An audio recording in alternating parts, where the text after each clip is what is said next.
Hi, it's Thomas Sellers Jr. here, and welcome to our 2021 West 10 Media Football Preview. John, this is the third year that we've done this. Appreciate having you back, man. And this year we're going to do things a little bit different. All our teams are in new leagues this year. So we're going to take a look at our leagues and break down our teams within that configuration. But before we get started, John, appreciate you being here yet again.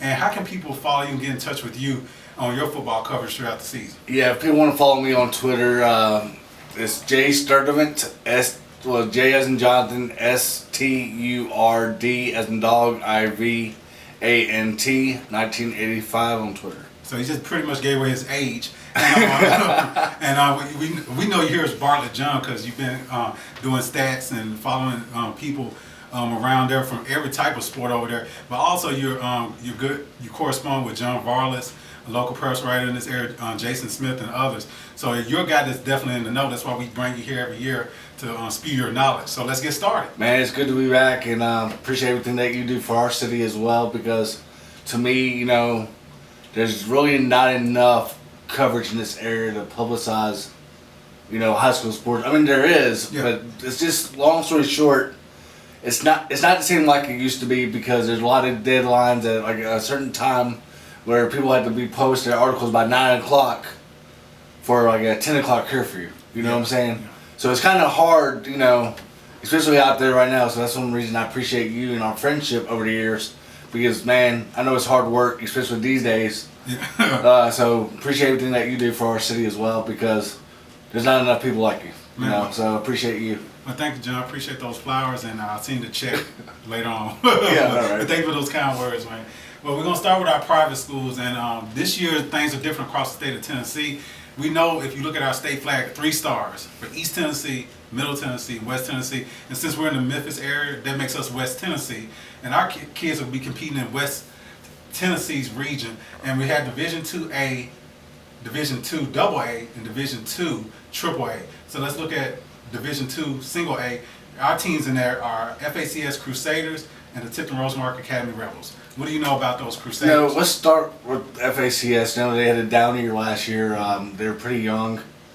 You gotta remember they had a coaching change last year as well. You know, one of their coaches, the head coach, ended up leaving the program to go to somewhere in South Carolina. But this year they got a new coach, and Coach Mitch McDaniel. Fans might know him from the Bartlett days. He played at Bartlett High School. They got a young team. It's gonna be hard for them, just because the new staff. You know, their league is still brutal. Yes. So when they don't have the numbers, I'm not saying, you know, it's going to take something overnight to win a game or whatever. But it all starts with Friday Night Lights in Clarksville this week for Mr. Daniel and the Crusaders. And I know they got a young team, but I think it's going to take a couple years to get them back on track. But I think they had the right guy for the job, just because the head coaching experience, the assistant coaching experience, the family background, and Coach Thomas McDaniel, who's the head coach at Christian Brothers, is his older brother. So he's been around some football for some time. So, but I think FACS is going to get on the right track. It's going to take a couple of games to get settled in. Yeah, because they might go on a run this year. We have a similar situation at Tipton Rosemark Academy with a new coach. William Dean is taking over there. He ran the middle school program, but this is his first year over varsity. Most of the kids on his roster said, yeah, we know him from middle school, so we're comfortable with this transition. But he has 6 seniors, led by Payne Fullen, the quarterback, who's mostly a running back that has to throw the ball from time to time.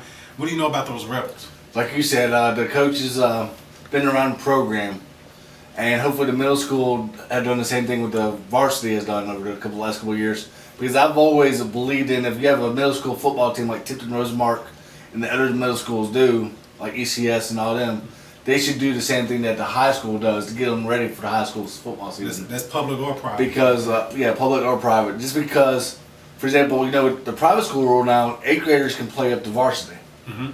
So, for example, if you have an 8th grader that has a lot of experience in the middle school level, they can always bring it over to the varsity level as well, to these older players, and say, hey, this is what happened at the middle school level.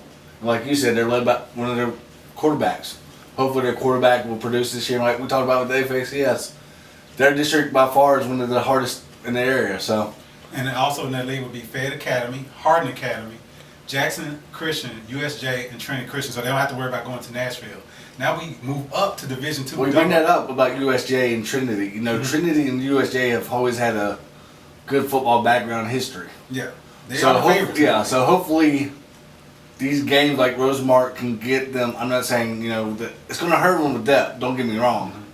But the thing is about Tipton Rosemart, by playing these teams, you're going to get better throughout the year, and hopefully you can sneak up and beat like a Harding Academy or a Fayette Academy, like, and just don't, you know. Yeah, win the games that you can. Win the games that you can, and then get your team better and get ready for the playoffs. The USJ, they're the favorite in that league, and now when we move to our league, Division II AA, our team is the favorite, the ECS Eagles. St. George's, we had them in there as well, but every team should qualify because there's only Lausanne and North Point Christian in there in this division with them.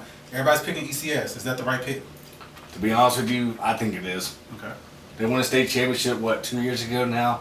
Mm-hmm. They had a talented offensive line in Pennington, who's now a player at Clemson.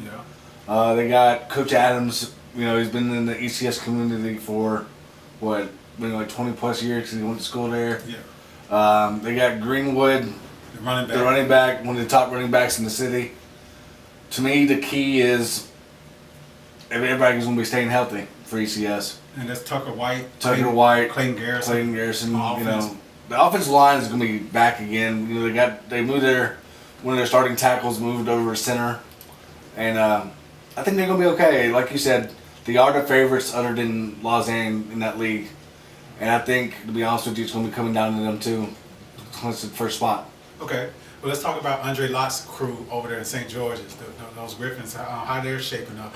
Young team, but can they make a move this year? Andre Lott is going to be, like I told you like a couple of years ago, I think he's the right man for that job. He's got a college background, played at Tennessee. Basically has a veteran staff around him. And like you said, they got a lot of leaders back. They got their quarterback back, their running back back, linebacker back. And Luke Washington on defense. Right, they're just going to be loaded. You know, their linebackers are back too. Yes. So hopefully they might sneak up and beat somebody unexpectedly also. That's Mr. Luke Washington. He's the leader of that linebacking core. And that quarterback is Wilson Whitmore. So, and the coach, he expressed a lot of confidence in them. So we think St. George's, might get, once they get in that postseason, might do a little damage. Now, our last private school division, Division II AAA, those are the big dogs. Outside, there's Brentwood Academy, Innsworth, but then the other ones come here, St. Benedict, MUS, Christian Brothers, and Briarcrest. How does that league shake out to you? To be honest with you, SEC, East and West combined, I call it the SEC of college football. Wow. The reason that is, you got so many great players, so many great coaches, and the fan bases show up for those games. Yes. That's the reason. Yeah, a lot of rivalries in that game, in those leagues as well. First of all, like you talked about before the show started, the TSAA has reassigned these districts again because Pope John Paul and Montgomery Bell are going back to the middle side. So they took place of Brentwood Academy and Innsworth. So they're in Brentwood Academy and Innsworth is now in that district. To be honest with you, Friday nights, driving 3 hours on a bus ride in Nashville might be tough for some of these teams. But I don't think it could be because they're used to it. They've done it like 2 years ago by playing the Pope John Paul and the Montgomery Bell. You get what I'm saying? So let's start off with what team are we going to start off with? Let's go Briarcrest because they lost a lot of talent and Michael Dallas is gone now. What do the Saints look like? Brian Stewart's their head football coach, and I think, to be honest with you, they could, like they talked about this year as compared to the, let's say, 2 or 3 years team now, because they had Omari Thomas, Rodney Newsom, Reggie Neely, the running back that's playing at Tennessee now, Jabari Small. Yeah. So this team kind of reminds them of that team, just because their defense is their best point on this team this year. Okay. That's a good starting point. Right, that's where, to me, their defense is going to have to step up. Because you're playing the Brentwood Academy, you're playing the Pope John Paul. They didn't make the playoffs last year. So they definitely want to make a statement early on in these non-conference and conference games early on as well. Like you said, Michael Dallas is going to be hard to replace at quarterback. They have a quarterback that came in from Florida, so it's going to be a whole new system for him. Yes. And time will tell, but I think Briarcrest, to be honest with you, with their veteran staff, and these veteran players have been around the program for a whole 4 years or 3 years or how many years they've been around the program, can definitely make some noise, hopefully, to help Briarcrest get over the hump and avoid that first round exit or not even make the playoffs. Okay. Now, in that league... And it all starts Friday night with them as well because they host BTW out of Memphis. Okay, so you know, in that league, it's going to be tough competition week in and week out. And the little engine that could is always St. Benedict. Are they going to make some noise this year? To be honest with you, I'd love to see it happen for Joe Magnifico, first year football coach at St. Benedict. Former player at Memphis, former player at St. Benedict. To be honest with you, they lost their offensive lineman that's been a top-rate prospect in Walter Nolan. So that's definitely hard to replace when he moved to Knoxville. But to be honest with you, they are very much a young team like FACS, I believe. Okay, so they maybe a couple years in the making. The good thing about Joey, he has a good staff around him, like that's been around the college game. You get Darian Jones, his offense coordinator, former receiver at Memphis as well. But like you said, Thomas, it's going to be hard when you got the Christian Brothers, the MUS, the Briarcrest, the Innsworth, the Brentwood Academy, and you got more players and more depth on both sides of the ball. And this is going to be hard for St. Benedict right off the bat, to be honest with you, to get them back on track. Hopefully these non-conference games can get them, you know, some wins and just have a little bit more confidence in their student body and say, okay, we're here to get ready for these games. All I want from Joey Magnifico and this team this year to give 100%. Yeah. Every game. Good showing in every game. And they're showing it every game, showing it in practice, and believing in this staff. I know it's a first-year staff and everything like that, you know, but just believe in each other and be a family. Like Joey Magnifico says in the Memphis football program in the past, we're about family and we should be all bought in, you know. And that's what I think St. Benedict is going to happen eventually. But it's going to take a couple of years. Okay, well, one thing that we lead as we... Okay, that wraps up our private school outlook, and we're about to transition over to the public schools. But before we get there, check out some jamboree highlights between the Millington Trojans and Collierville Dragons in Bartlett recently.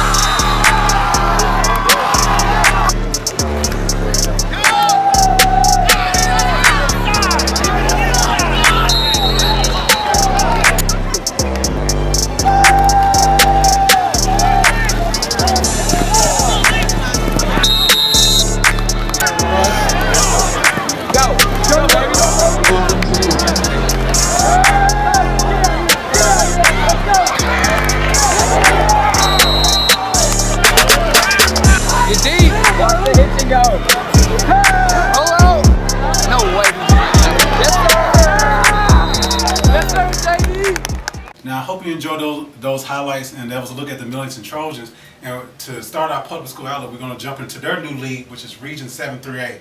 Last year, the Trojans, they were in 4A. They dropped down. They'll be competing with Bolton, Bolivar Central, Covington, Dyersburg, and Ripley. And in that league, we have Covington, Bolton, and Millington, our coverage area. What do you know about those Wildcats, the old high school rivals? CJ Marshall is still their football coach, alum of Bolton High School. He played there. And like I told you a couple of years ago, you know, last year they did not play due to the Shelby County schools. Mm-hmm. So Bolton's back to square one with CJ of unknowns. The question is everybody going to be bought into CJ Marshall? And I think, you know, it's going to take time, like we talked about other teams.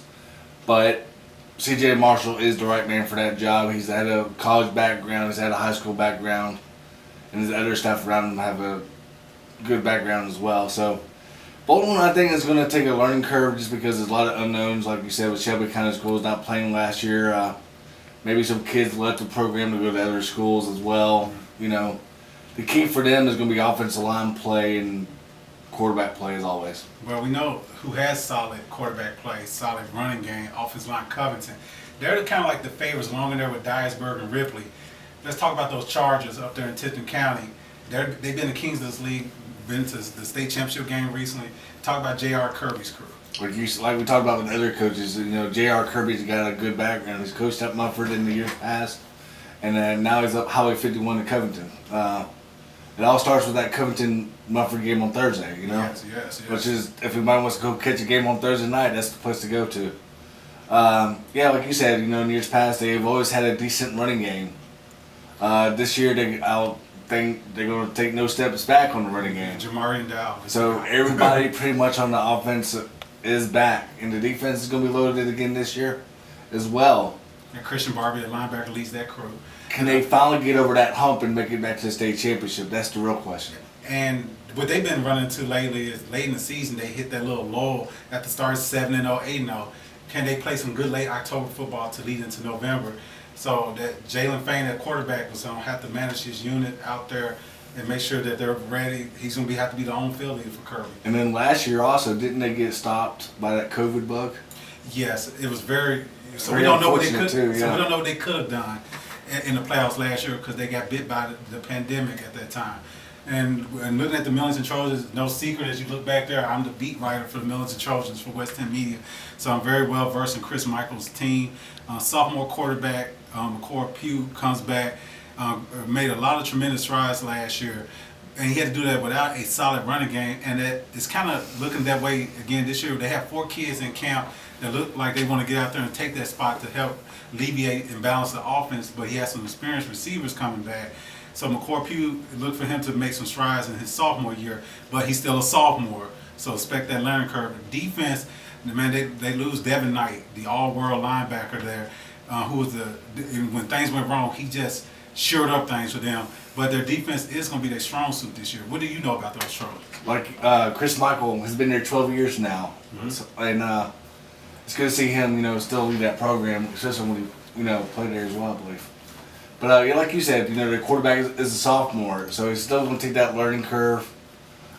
He got Barnes at running back / receiver that can play some multiple spots for him. It's a whole new, like the defensive coordinator switched over to offensive coordinator. So now they got Coach Ford, the former Tennessee player and Melrose coach, Bartlett assistant, you know, is running the defense now. So they got, like you said, the defense is their strong point. Hopefully, they can just get a little bit more points on the offensive side of the football and get over the hump and basically make a run for them and Covington to battle it out, you know, in that top 2 spots. Because, like you said, they don't have where to deal with this year. Yes. So that's always a good thing for Millington, I guess. Well, I told a lot of people to expect the Trojans to maybe be second. That could be Dyersburg or Millington. So I'm just throwing that out there. Yeah. But as we move on up to 5A, a couple more teams I'm familiar with because they're in the Millington Stars coverage area. The Brighton Cardinals and Muffler Cougars are joined in their new look league with Memphis Central, Dyer County, Kingsbury, improved Memphis Overton team, and Southwind, who can compete with a 6A squad. So that league is not going to be easy by no means. Let's start with the Brighton Cardinals, Coach Mike David, his crew. They got Nick Harvell coming back. I think he rushed for 900 yards last year at quarterback position. But talk to the young man, he's improving his arm strength, his mechanics, because he wants to utilize all the weapons he has out there with the Cardinals. So what do you know about the Cardinals up in Tippin County? Like you said, Coach David has been around the game for so many years as well. Former St. Benedict coach, now Brighton coach. Like you said, they're decent. Like you said, the district's going to be tough. But, you know, it's going to be a fun year for the Brighton Cardinals, I believe. Just because they've had veteran players around them. Like you said, this Dyer County and the Centrals are no gimmies. Don't get me wrong. No. But when you got other teams that can compete within the district, that can help them out. You know, hopefully, like we talked about with other teams, make a strong postseason run. You know, and get over that hump and pass the first round. Because bottom line is, you know, that's why I'm in favor of playing a tough team maybe in your non-conference schedule, get them ready, you know, for a team like this in the district. Well, Brighton has a great secondary, so that's going to be their strong suit, I think, as a unit. And the others will catch up, and they got great running backs, and Braxton Sharp, and they have a young sophomore, and Ty Stark, that's going to come up there and do some good things for them this year. But a lot of people in Tipton County got October 1st marked on the calendar because that's when they go see the Muffler Cougars for the Tipton County Championship. outside of Covington. And Slade Calhoun, and let's talk about his crew up there. He returns great defense. I think he has a safety that led the state in interceptions. Then he has Avic White that is a great running back, rushed for over 1,000 yards. One of the leading rushers coming back. We know we see Munford, they like to ground and pound. So we know about. When we finished 7-4 last year, it kind of helped them when Shelby County Schools didn't play last year, to do that. But still, they're the returning champs in that district. From their champs in their district last year. Yes. But like you said, they look. According to a lot of people I've seen post on social media, or even highlights, they look pretty competitive in scrimmages. Mm-hmm. So that's always a good sign for Muffler, because when you go to Arlington, for example, and beat them in a scrimmage, that shows that your team can beat anybody on a given night. And they're passing the ball more. Yeah, like you just said, they're passing the ball more. They're not a running team anymore. They're mixing it up a little bit. And a little X factor, a young man, sophomore, Jordan Bell. In a couple years, we might be talking about his name as a top recruit from a bunch of D1 schools. Basketball player out there at Muffler, total all-around athlete, very quality young man as well. Now we move on to, you said you called the Division II AAA the SEC? No, all right, that's different. Region 8 6A. I'll run down the list. Cordova Wolves, Arlington Tigers, Bartlett Panthers, who are semi-returning champs in this format. Collierville Dragons, Germantown Red Devils, the new look Germantown Red Devils, White Station Spartans, those Whitehaven Tigers, the Haven is back, and the Houston Mustangs, who made a run to the semifinals. That's a who's who. John, who's going to win the league? I'm not going to comment on that part. I think we both should walk out on that. To be honest with you, I think anybody can beat anybody on a given night. Yes. I really do, because you got veteran coaches in Gene Robinson in Germantown. You really got a good coaching staff in that league with Rodney Salisbury at Whitehaven. Yes. Coach Tucker at Bartlett, who's turned that program around completely. To James Thomas is improving himself at Houston. Right, and now you got the Stegals back at Houston. Joe Riccone will give you some love. Joe Riccone's going to give you some love at Collierville.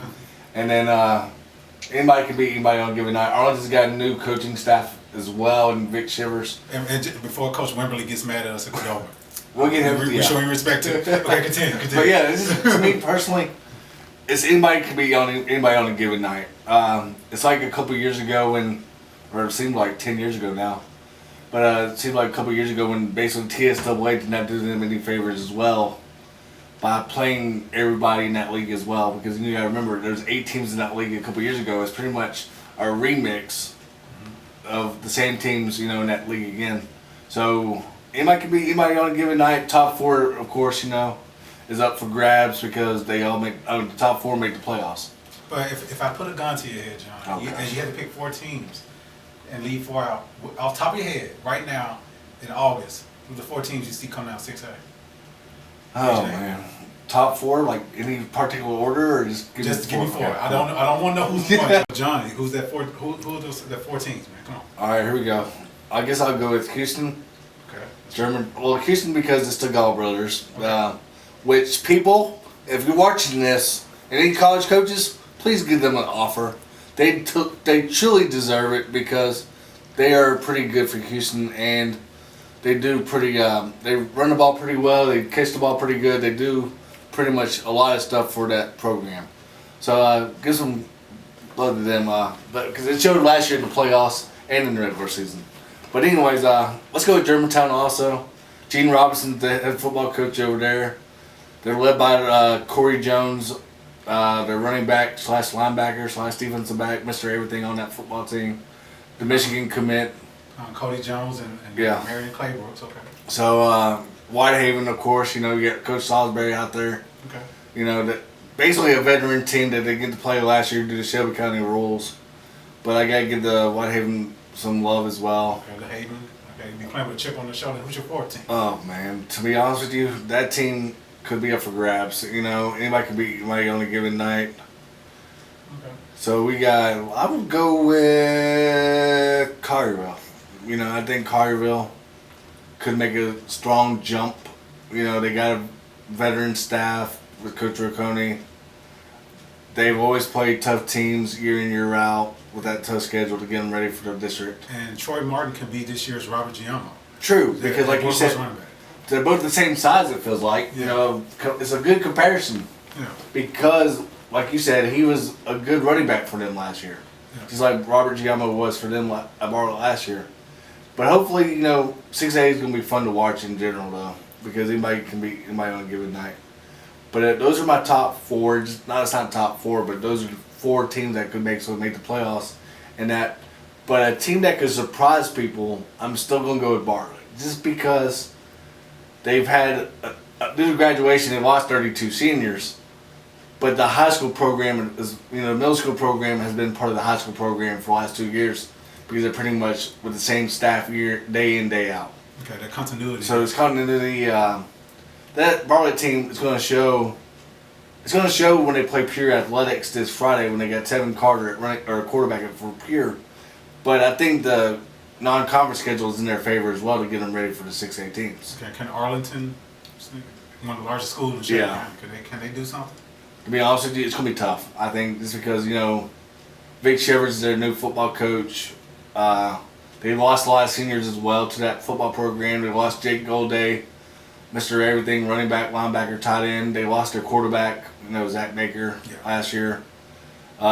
This is a whole new program, because I'm not saying this is a bad thing, but it's always a good thing, to start fresh at a new, especially when you got their numbers going like that as well. Build your culture. Build your culture and how you want to do it. Especially when Coach Shivers has had a decent program in years past at Fayette Academy. And he was the defense coordinator at Hernando last year. And now he's going to be in 6A. I think it's going to be taking a couple of years to get used to his offense and defensive thing, just because he's coming from a different classification. From private schools to 6A football is a totally different program where you're going to get used to. I think Arlington could, but it's going to take a year or maybe 2. Okay, and as we wrap up our look at the public schools and this league, we'll go green with Cordova and White Station. It's cliche to say a Memphis team is going to be loaded with athlete speed, but these 2 teams definitely will. Young talent over there at White Station, they look good in scrimmages against Millington over the summer. And then Jeremiah Jones over at Cordova is a young athlete you got to watch out for with Coach Wimbley's squad. And I know, John, you wanted me to pick my top 4 in this league, but as our camera person let me know, we don't have enough time for me to pick mine, because we got to go to these highlights. So check out these highlights of Houston Bartlett.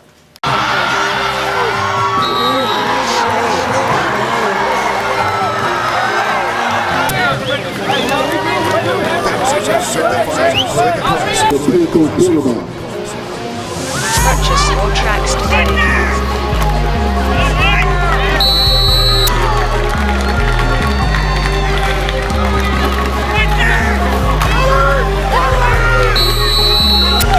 Purchase your tracks today.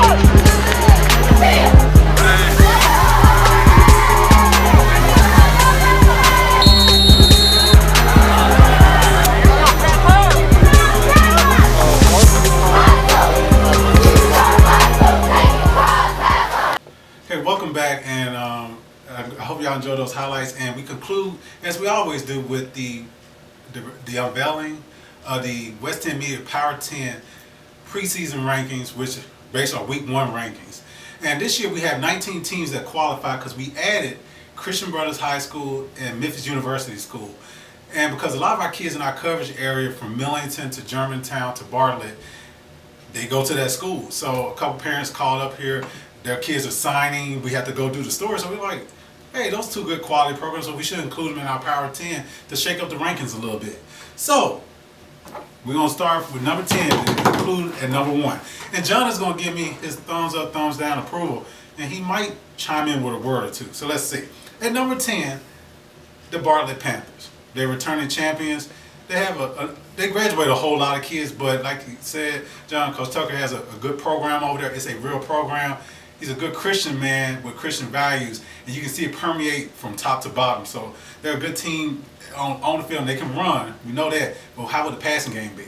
Number 9. Hang on, I agree on that one. Yeah, I can say that because Gives a thumbs up? Yeah, thumbs up. Okay.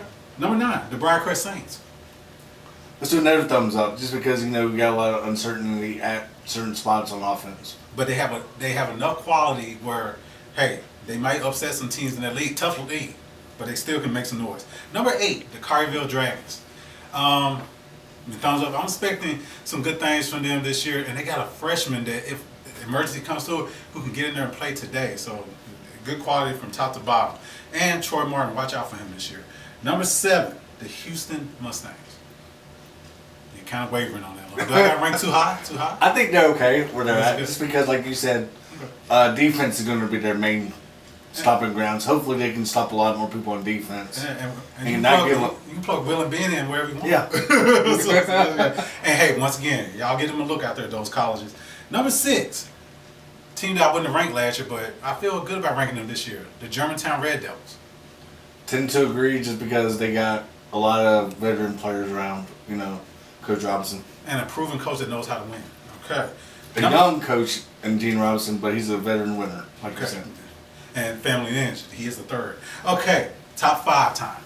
Number 5, the Muffler Cougars. All those good reports coming out of the 7-on-7 camps. Got speed to go around with their power and strength, and they're going to balance more. And I'm telling you, Jordan Bell is a young man that you got to watch out for. The quarterback. Okay, I guess I talked him into that. Okay, number 4. The top 4 are going to sound familiar. And let's call it the alphabet round. CBHS, also known as the Christian Brother Purple White. A little too high?